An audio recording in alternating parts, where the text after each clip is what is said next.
નોઈડાના બે વ્યક્તિને સુરતના પૂણામાં ગોંધી રખાયા હતા. ઓનલાઈન ગેમિંગના નાણાં લેવા નોઈડાથી બંનેને સુરત બોલાવાયા હતા. સુરતના પૂણામાં બંનેને ગોંધી રાખી ખંડણી માંગવામાં આવી.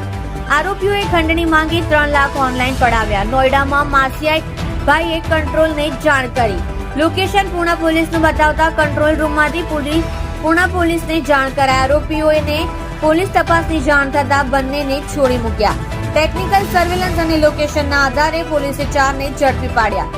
પોલીસે ખંડણીના 3 લાખ રિકવર કર્યા. સમગ્ર મામલે પોલીસે ફરિયાદી બની કાર્યવાહી હાથ ધરી.